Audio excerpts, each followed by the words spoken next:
শুভ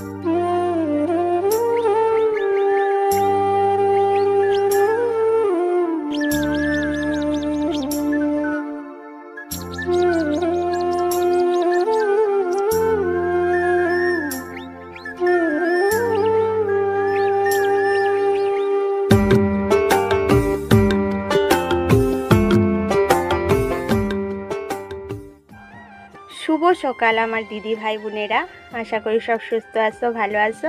আমরাও ভালো আছি। আজকে হলো মঙ্গলবার, সকাল 6টাতেই ব্লগটা স্টার্ট করলাম। তো আজকের ব্লগটা কিন্তু খুব সুন্দর একটা ব্লগ। টাইটেল আর থাম্বনেল দেখে তোমরা হয়তো বুঝতেই পারছো, আমি তো অনেক দিন থেকে এই ব্লগের অপেক্ষায় আছিলাম, এই দিনটার অপেক্ষায় আছিলাম। তো চলো বন্ধুরা, সবাইয়ের সঙ্গে নিয়ে আমার দিনটা শুরু করলাম, ব্লগটাও শুরু করলাম। আর পুষি শোনা কি করে দেখো, আমি যেখানে মোবাইলটা রাখছি এই জায়গাটা খালি নড়াচড়া করে, যাতে আমার মোবাইলটা পড়ে। এই জায়গাতে স্ট্যান্ডটা রাখলেই তাই ওই জায়গাতে গিয়েই দুষ্টুমি শুরু করে।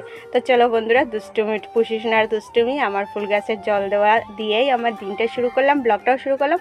তো সারাদিন সঙ্গে থেকেও আশা রাখি আজকের ভিডিওটা তোমরা ভালো লাগবো। তো চলো আমি কাম কাজগুলো কমপ্লিট করি, পূজাও তো দিতে লাগবো।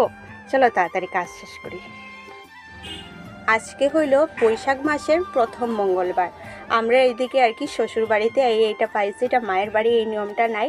তো শ্বশুরবাড়িতে যে নিয়ম করা হয় ওইটাই তো পালন করতে লাগে। শাশুড়ির সঙ্গে করছি, শাশুড়ি করাইছেন আর কি। তো বৈশাখ মাসের প্রত্যেকটা মঙ্গলবারে আর কি মঙ্গলচণ্ডীর ব্রত করা হয়। তো এই ব্রতটাও কিন্তু নর্মালি যেরকম মঙ্গলচণ্ডীর ব্রত হয় এরকম না, একটু অন্য ধরনের ব্রত হয়। যেটা করি বন্ধুরা তোমার সঙ্গে অবশ্যই আমি শেয়ার করবো।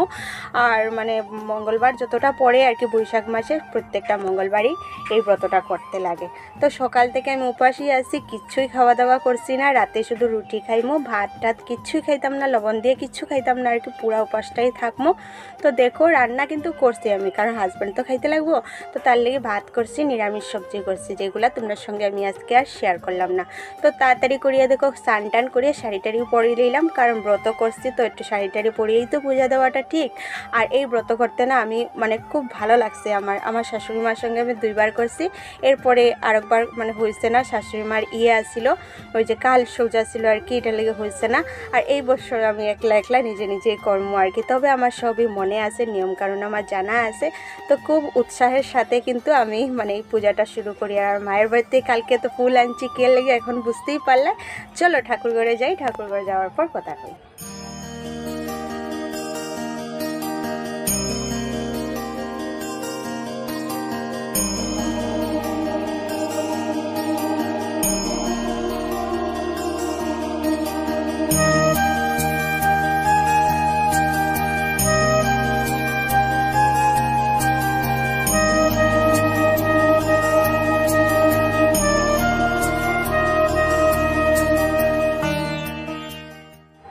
এই পূজাতে সব জিনিস 8টা করিয়া লাগে।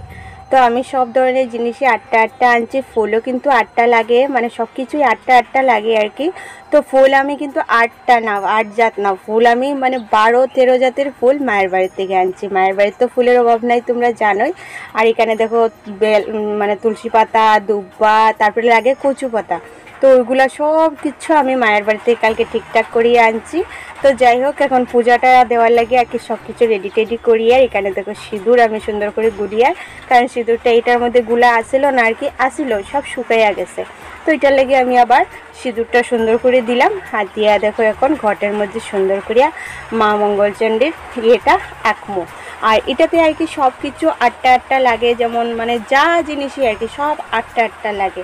আর কচু পাতাও লাগে 8টা, ছোটো ছোটো কচু পাতা আছে না, তো কচু পাতা দিয়ে কিন্তু এটা একটা বাঁধা হয়। কচু পাতার ভিতরে 8টা ফুল, 8টা বেলপাতা, 8টা তুলসী পাতা, আর তারপর চাল, তিল, অর্থকি, দুব্বা সব কিছু দিতে লাগে। আর ফুল যে 8টা দেওয়া হয়, ফুল কিন্তু এক জাতের 8টা দিলে হয় না, 8 জাতের 8টা দিতে লাগে। তারপর ওই যে কচু পাতাগুলো দেখো ভালো করে সুন্দর করে ধুইয়া, এরকম ছোটো ছোটো কচু পাতা, তারপরে পান সুপারি, আর তো তুমি যা যা পারো। আমার গরিবের ঘরে আমি তো টুকটাক যা পারছি তাই আনছি আর কি। দেখো মন দিয়ে ভক্তি করিয়া পূজা দেওয়াটাই মেন। কি জিনিস আনলাম কি দিলাম এটা ঠাকুরে কিন্তু এত দেখে না। তো ওই যে পানও দেখো 8টা লাগবো, সুপারিও 8টা লাগবো, এই যে দেখো সুপারিও 8টা লাগবো, সব কিছুই আর কি তুমি যা যা দিবা 8টা লাগবো, শুধু ফল ছাড়া। তো দেখো ওইদিকে আমার ফল টল সব ইয়ে করার শেষ আর কি। আমি যা যা পূজার সামগ্রী রেডি করার সবই রেডি করে লইছি। এখন দেখো ওই যে কইলাম না ইয়ের কচু পাতার ভিতরে সব কিছু ঢুকাইয়া এটারে সুন্দর করিয়া সুতা আছে যে সুতা দিয়ে বান্ধিয়ে আর কি এটা মা মঙ্গলচণ্ডীর সামনে দিতে লাগে। তো সব কিছু সাজাই সুজাই দিয়ে আর কি পাঁচালি পরিয়া যেরকম আমরা ব্রত করি এরকমই করি। তো চলো বন্ধুরা, এখন পর্যন্ত আমার ভিডিওটা যারা দেখরা প্লিজ একটা লাইক করে ভিডিওটা কন্টিনিউ করো। আমার ভিডিওতে কেউ যদি নতুন হয়ে থাকো প্লিজ চ্যানেলটারে সাবস্ক্রাইব করে আমার ছোট্ট চ্যানেলটারে বড় হইতে একটু সাপোর্ট করো। আর পাশে থাকা বেল আইকনটাও প্রেস করিও যাতে আমি ভিডিও দিলে তোমরা নোটিফিকেশনটা পাও, তোমার কাছে তাড়াতাড়ি ভিডিওটা পৌঁছবো গিয়ে আর সবার কাছে পৌঁছাইতে হেল্প করব। তো চলো আমার এই পূজা ব্লগটা আশা করি তোমরা ভালো লাগবো। চলো, আমার তো আজকের দিনটা প্রচুর ভালো লাগে। পূজা পার্বণ ঘরে থাকলে খুবই ভালো লাগে, ছোট্ট হোক বড় হোক যে কোনো কিছুই হোক মন দিয়ে পূজা করাটা এটাই তো বড় না। আর আমি কিন্তু এই মানে বৈশাখ মাসের এই মঙ্গলচণ্ডী ব্রত লেগে অনেক দিন থেকে আমি অপেক্ষা করাতে আসছিলাম যে কবে মঙ্গলবার আইব বৈশাখ মাসের আর আমি ব্রতটা করবো। তো ফাইনালি আইলো এইটা আর কি। মঙ্গলবার যতটাই পড়বো বৈশাখ মাসে কোনো বার তো 5টা পড়ে 5টা করা হয় আর প্রত্যেকবার তো 4টেই পড়ে, তো 4টাই করা হয় এরকমই আর কি। তো সব কিছু দেখো এই কচু পাতাটার ভিতরে রাখিয়া এখন আমি সুতা দিয়ে সুন্দর করে বান্ধিলেই আর কি। তো এরপরে ঘর টট বসাইয়া পাঁচালি টাচালি পড়িয়া পূজা টুজা দিব। তো চলো বন্ধুরা, এইগুলা নিয়ম কানুন তো তোমরা জানোই। আর এই নিয়মগুলা কার কার আছে অবশ্যই আমার কমেন্টে জানাইও। কেউ কেউ আছে কি এটা কয় বৈশাখ হরিশ মঙ্গলচণ্ডীর ব্রত আর কি। তো চলো আমি পূজা শুরু করি, পরে গল্প করি, ভিডিওটা দেখতে থাকো।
চণ্ডী ঘৃণা সপ্তশ্বরা মৌর্যা মন্দিরা বাজারে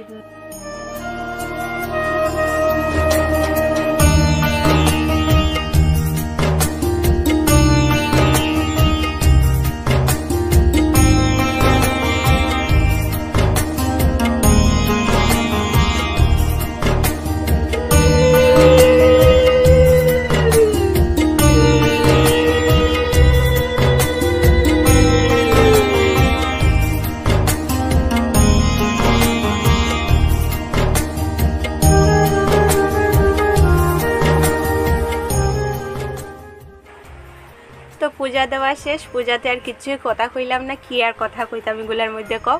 তো এখন দেখো প্রসাদ খাইতে বইলাম, প্রসাদ নিয়ে দিয়ে এলাম ছোটো মামির ঘরে, বড় মামি শাশুড়ির ঘরে, দুইজনের ঘরেই দিয়ে এলাম, হাজব্যান্ডের লেগেও রাখলাম। আর আমি এখন লাগলাম প্রসাদ খাইতে।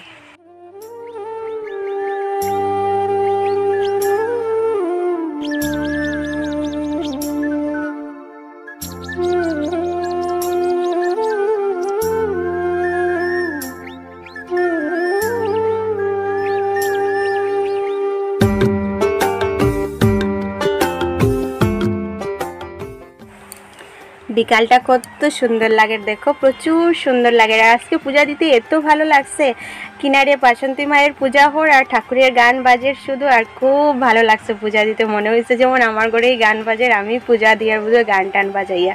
তো যাই হোক বন্ধুরা, শুভ রাত্রি হইয়া গেছে, এখন বাজি গেছে প্রায় 8টার মতো। হাজব্যান্ড আইলো ঘরে, আমি রুটি টুটি দেখো পুরো বলিয়া টলিয়া দিলাম আর কি। আর হে শুধু বাজে, হ্যাঁ এই অবশ্য কইছিল আমারে যে চলো আমিই বানাইয়া দিই, পরে আমাকে না লাগতো না, আমিই করবো। তো যাই হোক, রুটি দুধ এগুলা দিয়েই আমি খাওয়া দাওয়া করলাম আর কি। আর হাজব্যান্ডে ভাতও খাইলো, সবজিও বানাইছিলাম, এগুলোই খাওয়া দাওয়া করছে আর কি। আর আমি রুটি আর দুধ দিয়ে খাইছি, কইলাম না আজকে লবণ টবণ কিছুই খাইতাম না। দিনে তো ওই শুধু খালি খাইছিলাম, প্রসাদ খাইছিলাম, আর রাতে এখন খালি রুটি আর দুধ খাইলাম। ওইগুলোই হলো আমার আজকের খাওয়া। আর বন্ধুরা, আমার ব্যাকগ্রাউন্ডে শুনতে পারে বৃষ্টি পড়ে, বৃষ্টি এসে আপনার এইদিকে। তো রাতের খাওয়া দাওয়া সবই কমপ্লিট হয়ে গেছে। রাতের খাওয়ার পরে আমি যা যা কাজ করি আর কি টুকটাক একটু তোমার সঙ্গে শেয়ার করলাম, কারণ হাজব্যান্ড একটু ঘরে নাই, বন্ধু একটা এসে গল্প করে। তো এটা লেগে আমি এই ফাঁকে ভাবলাম চলো একটু ভিডিও করি। তো ওই দিয়ে খাওয়া দাওয়া শেষ করিয়া সব কিছু পরিষ্কার টরিষ্কার করিয়ে আর কি। আর এখন দেখো লাগলাম জলের বোতলগুলো ভর্তি করিয়ে রাখতে, কারণ সকালে ওঠার পরেই তো ওইগুলা লাগে। আর এই যে সারাদিন খাইছি না বন্ধুরা, শরীরে কিন্তু কোনো কিছু করে না, কারণ ঠাকুরের নামে কিচ্ছু করলে আমি দেখছি কিচ্ছু হয় না, ভালোই দিন যায়, সুন্দরভাবেই দিন যায়। আর এমনি দেখো একবেলা ভাত না খেলে কত শরীর খারাপ লাগে, তাই না? আর আজকে পূজাটা করে কিন্তু আমার প্রচুর ভালো লাগছে, প্রচুর ভালো লাগছে। তো যাই হোক, দেখো এই থেকে মশারি টশারি টাঙ্গাই রেডি করে নিয়েছি। আর এখন না আমি চুলটার একটু বিনুনি করি, আর আমি মানে অভ্যাস আর কি, আমার ঘুমাইতে সময় চুলটা একটু বিনুনি করিয়া ঘুমাইতে লাগে, আর নাই আমার চুল খোলা রাখে ঘুমাইলে আমার একটু প্রবলেম হয়। তো চলো বন্ধুরা, আমার এই নাইট রুটিন দিয়েই আমি আজকের ভিডিওটা শেষ করি। কীরকম লাগলো আজকের পূজার ব্লগটা অবশ্যই কমেন্টে জানাই। যদি ভিডিওর কোনো অংশ ভালো লাগিয়া থাকে প্লিজ একটা লাইক করিও, কমেন্ট করিও, আর নতুন হলে সাবস্ক্রাইব করিও, ছোট্ট চ্যানেলটারে বড় করতে পাশে থাকিও। আর আবার দেখাবো নতুন একটা দিনে, নতুন একটা সকালে, নতুন একটা ভিডিওর সঙ্গে। তোদের সবাই সব সুস্থ থাকো, ভালো থাকো, আর সবাইরে অনেক ভালোবাসা, শুভেচ্ছা, গুড নাইট।